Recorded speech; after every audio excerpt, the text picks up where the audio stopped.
Touching down in Naples isn't quite the silver screen dream. There are no violinists or grinning tourists.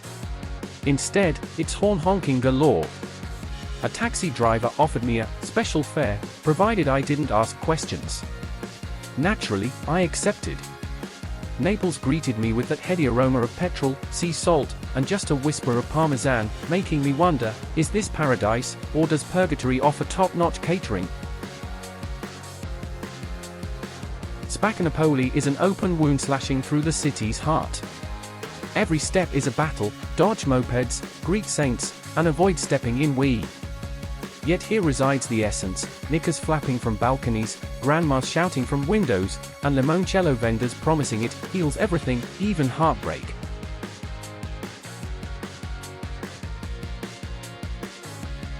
They say it's one of the world's loveliest stations. And they're not wrong. But nobody warns you that if you get lost gawping at the art, you'll miss your train, and probably your wallet. Toledo is urban poetry, tiled walls, water-like lighting, and an echo that makes you feel you're in an underwater cathedral.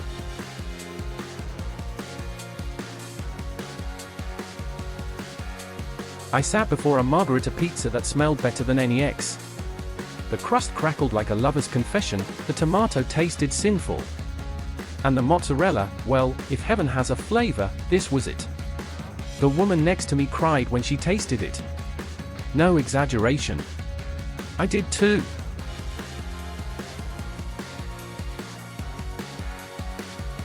They say if the egg hidden in its walls ever breaks, Naples will fall into disgrace. I asked if it was a chicken's egg or a dragon's. Nobody laughed. Apparently, you don't joke about eggs in this city. But the castle had something: salty wind, postcard views, and tourists gawping as if they'd uncovered an ancient secret.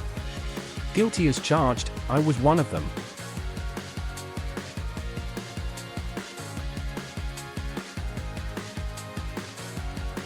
Here, I learned that in Naples, you don't eat food, you suffer it. I tried a pizza fritter that looked light, until I stood up and felt like I was carrying an oil-laden baby in my gut. A grandma winked at me from her oven. Never have I felt more loved and betrayed at the same time.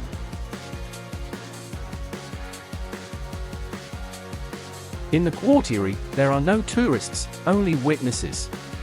People live out loud. Every argument is Greek theatre, every greeting an opera. A woman offered me coffee from her balcony. I accepted. It was as strong as an absentee father. But that gesture was pure family. Climbing Vesuvius is like crawling into the maw of a god that still chews on vengeance. The wind reeked of sulfur and selfies. It's disconcerting to stand atop a crater that once spat lava, now welcomes families with picnics. I took a photo. I looked ridiculous. As you must.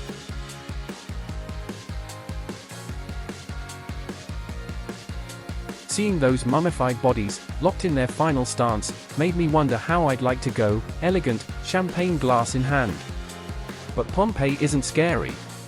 It's respectful. Here, I learned that history doesn't die. It just sleeps under ash.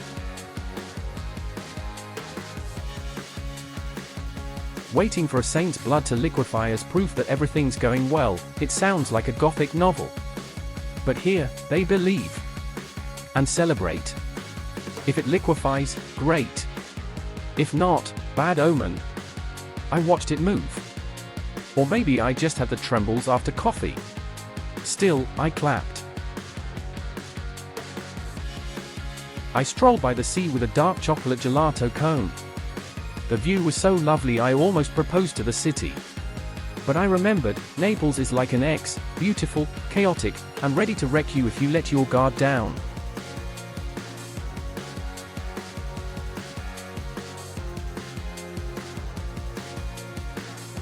I entered with the confidence of a happy ignoramus.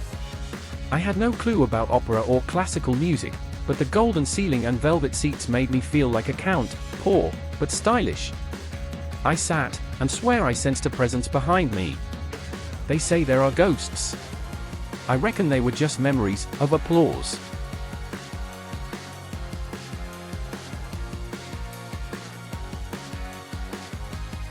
While chewing on ragu tasting like stolen childhood, a mustached man told me Maradona still lives. In the goals, in the graffiti, in the kicks against Juve.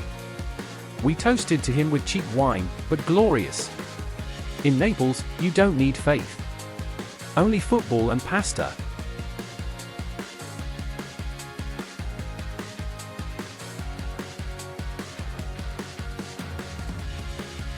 I descended with a group of tourists.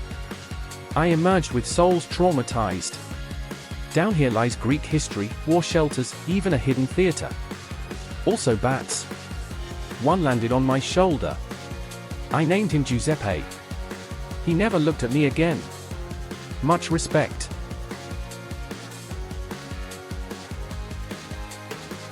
Each skull has a name. Many sport little hats, flowers, even sunglasses. I almost adopted one, but thought, tempts fate. Better not risk it. The atmosphere was affectionate. As though death was part of the family.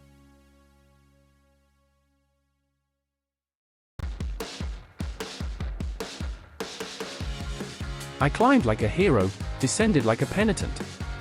The Petrol gifts postcard views, yes, but also blisters the size of cherry tomatoes. A boy greeted me from his terrace and lobbed me a mandarin. I gasped, thanks. He laughed. Bloody angel.